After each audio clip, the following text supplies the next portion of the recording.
Assalamualaikum and good afternoon. We are from Group 3 and we would like to talk about our topic is the impact of MCO towards the Malaysian's economy. So these are the group members. There is me, Nur Akila FAQIHAH. There is DHARSHIKA. There is AHMAD HASREE, YUSRA KHALILAH, and USRA POOVENESSWARY. So let's continue. Let's proceed with the introduction. Okay. In the beginning of 2020, we have been through a COVID-19 pandemic, which is starting from MCO 1.0 Movement Control Order on 18 March 2020 in order to control the situation, along with conditional MCO and recovery MCO. And due to prevent the spreading of the virus, we have the state of emergency. But the government remain to function and economic activities continue to operate as usual, such as business activities and business travelers are welcome to do business, but with the dependent on SOP, which is standard operating procedures. And then next, we got the MCO 2.0 on 13 January 2021. And currently we are in the MCO 3.0. In this situation, the key economic sectors have reopened and the interstate travel are not allowed. And then our country's border are still closed. Next, I will pass to HASREE to continue the discussion. Alright, thank you, Yusra. Now I will move to my point, which is unemployment rate and depreciation in Malaysian ringgit against US dollar. Right. Next. Alright. Now, the high unemployment rate and depreciation of the Malaysian ringgit versus the US dollar implies that COVID-19 has a detrimental influence or bad influence on Malaysia's economy. Malaysia's unemployment rate is 3.3% in 2019, implying that 508 and 508.2k people are unemployed. It increases to 3.2 in January 2020, then it gradually rises again until 5.3 in May 2020. Alright, now we move to depreciation. Malaysia's rate of exchange for $1 was 4 ringgit and 8 in March 2019 and fell to 4 ringgit 26 in July 2020. Now this is quite concerning for the citizens because even taking lower petrol prices into account, Malaysia is almost on the edge of prolonged deflation, which may push us into a depression. Right, now I'll pass to Ms. DHARSHIKA to explain her point. Okay, thank you, HASREE. And now I'm going to explain about the impact on businesses in Malaysia for the property and real estate sector. Next. Okay. So due to this MCO, it has actually a lot of impacts on several sectors, and one of it is the real estate sector and the property sector. So one of the challenges faced by this sector is the tenants in commercial or residential properties are unable to pay rent or face financial hardship. That is due to an increase in the unemployment rate stated by HASREE. The consumers face difficulties financially to pay their rent or their housing loan. The next challenge is the MCO has brought the residential property market to a screeching halt. That is because the real estate brokers are unable to help prospective investors in completing home viewings and getting possession of the property for purchases. Next. The real estate and the property transactions have been delayed. That is due to the unintended closure of land office or registries around the nation prior to the MCO. Last but not least, due to the disruption of supply chains, the developers and builders were unable to finish their projects or development within the given time. Next, I will pass it over to Akila. Okay, so I will talk about the impact on tourism sector, which okay, so what happened is that as we all know, Malaysia is well known for its leading tourist destination. So what happened is that the Tourist, Arts and Culture Ministry has decided to terminate the ongoing VM 2020, which is the Visit Malaysia 2020, due to the spread of coronavirus, which has harmed both foreign and local tourism industry. Malaysia's annual gross domestic product, their GDP, is also predicted to fall by 0.8% to 1.2 percentage points, where there is a high possibility of losing up to 17.3 billion.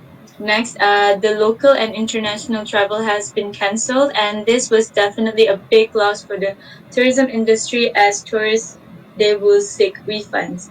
Lastly, although the earlier epidemics have had an impact on the Asian tourism business, none has been severe as the COVID-19 pandemic. Now, next I will pass to Poovenes for her point. Okay, thank you, Akila. Okay, I will be presenting about the impact of MCO on the film industry. So first and foremost, like what most of my friends said just now, there are a lot of sectors were facing a hard time during our movement control order. But in my opinion, film industry will be one of the most affected sectors in Malaysia. As we all are aware of, the film industry has had a really rough time during this COVID-19 pandemic, and the movement control order has affected the film industry in many ways, such as cinema closures, production delays, many events were cancelled, and all the movie releasing dates were pushed back. And later, during our MCO 2.0, several economic sectors were given access to operate, like SPAs, gyms, casinos, and etc. Expect for the theatres. Since the theatres were not allowed to operate for more than a year, it resulted in permanent shutter which have long-term effects such as job losses, permanent closures of cinema sites, and even worse, a significant reduction of operation for all of the company's exhibitors, and in some cases, salary cuts up to 70% have been implemented. And recently, Golden Screen Cinema (GSC) shuttered two of its Klang Valley sites. The first one will be GSC Berjaya Times Square, and the second one will be GSC Cheras Leisure Mall. The Malaysian Association of Film Exhibitors (MAFE) said that even when the facilities are closed, the operators still continue to maintain seats and equipment on a daily basis, which is becoming too expensive to support without any kind of revenue. MAFE also stated that it will affect thousands of jobs throughout a larger supply chain that serve the entire trade from end to end, including smaller businesses in manufacturing, shipping, cleaning, food and beverage, and retail, among other industries. To sum up, our Malaysian film industry has lost revenue up to 90% year on year, with over RM 500 million recorded in 2020 alone. So that's all from me, and I will pass this to Yusra next. Thank you. Okay, so in conclusion, we can see that the unemployment rate is high because most people are unable to fully perform their job. And then the foreign exchange between Malaysian ringgit and US dollar are falling. Next, the demand for real estate and property markets are low. Due to the unemployment just now, it's hard for people to pay for their property rent and debt. And then the tourism sector has affected as it needs to stop for a while due to the reduction of numbers of tourists in Malaysia. And lastly, the film industry has seen a major income loss because of the salary cut and unemployment for the workers in this industry. Thank you. Okay, so that is all from us. Now we will proceed with the Q&A session. So is there anyone wanted to ask some questions? Yes. I have a question for Ms. Puvanaswari. You said that the film industry is one of the most impacted sectors in Malaysia. So, approximately, how much did our Malaysian government give to support the film industry? Okay, thank you, Hasri, for your question. So, based on my own research, our Malaysian government did not provide any financial help for the theatres at the moment. But during our 2021 budget, which was released last year, November 2020, they have provided 100 million as a subsidy for the creative industry. But the theatres were not included in this. So, as far as I know, the film industry, especially the theatres, did not receive any financial help at the moment. Thank you. Thank you. Okay, is there any other question? Yes, I would like to ask a question to Miss Akila. Yes. Okay, so which country that really affects the Malaysia's tourism industry? Okay, so for this one, I would like to give you an example. Like Sabah, Malaysia has welcomed 598,568 from China visitors only in 2009, accounting to 40% to the state's total international arrivals. So, however, due to this pandemic, most nations begins to impose travel restrictions from China, and it has seems to see that China tourists has dominated the travel market not only for Malaysians, and also they are also affected for all over the nations. So for that, I hope I answer your questions. Thank you. Thank you. Okay, I have a question for Hasri. How does this point stated earlier will affect the Malaysian economy? Right. So, unemployment could cause a humongous social and economic cost to a country's budget.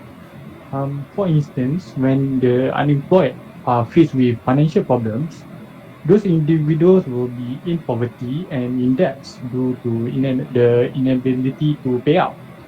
So, related to what I stated just now, this could also contribute to the rise of crime.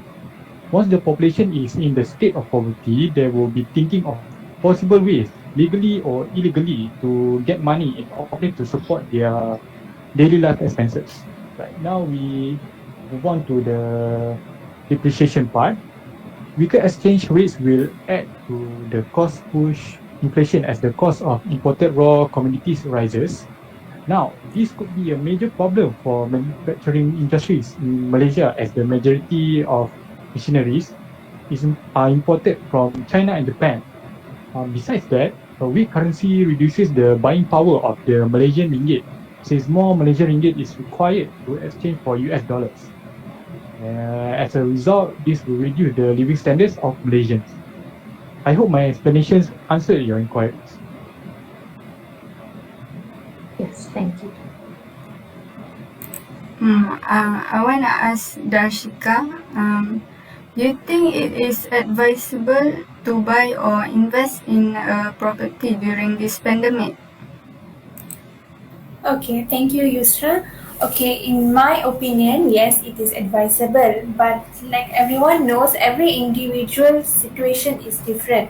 So, if that certain individual can afford a mortgage or and any other cost involved, and their jobs are not being in danger, or they are not unemployed, or their salary is not being cut, then I think it is the right time for them to buy or invest in a property. As we all know, based on our research that we did, the property prices are also decreasing, and this could be an advantage to the individuals in the future.